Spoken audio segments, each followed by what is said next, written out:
Good evening. So I just got this in the mail today.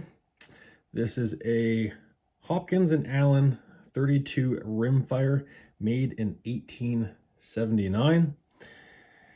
When I bought it from a seller on Gunpost. I asked him if it indexes, if it locks up. He said no. So I said, okay. I go back and check his ad, and then he says it doesn't cock. Okay, those are three different things. So to me, it does lock and it does index. I'm not an expert, but from what I've tried, it seems good. It does not cock, so at least that's true. I have taken it apart. We have the handspring here. We got the grips, we got the cylinder, and then the cylinder pin. Cool. So what I found, if we take it apart again, what I found is that where the hammer assembly sits on the trigger, it's completely worn away. So what happens, if we pull it back, we can just push it forward. Shouldn't be able to do that. But now if we pull back the hammer, we push up on the trigger, and we try to push that hammer, nothing. That's good. That's good. So the bottom of the hammer assembly is worn away. So we're going to try to take it apart, which I already have, but I will for YouTube because why not? Oops. These are very small little flatheads. I'm actually using a Swiss Army knife because it didn't have a small enough screwdriver. Okay, so that little pin comes out,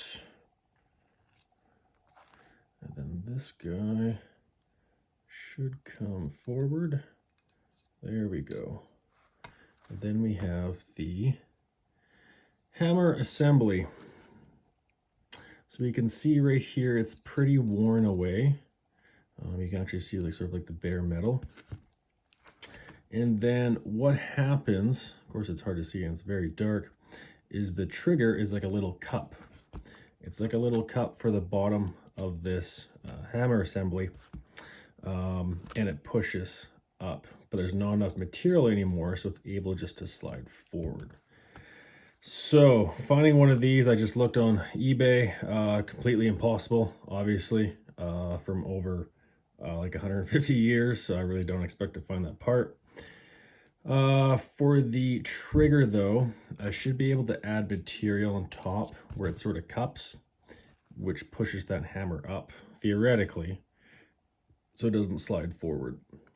Handspring's fine.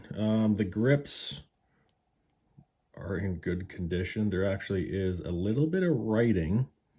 It seems like 974, 78. It looks like a 7 to me.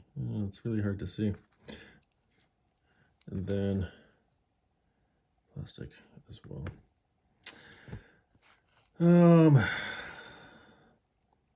The cylinder seems to be in pretty good condition for what it is. Got the cylinder pin. We got these cool little flower designs. You can see that, pretty crazy. But all in all, decent condition. Looking at the down the barrel, it always seems weird aiming the barrel right at the camera. It's like I'm pointing it at someone, but I swear I'm not. Not too bad either, so pretty happy. Fits in the hand as much as it is, so pretty cool. So hopefully I can get this going.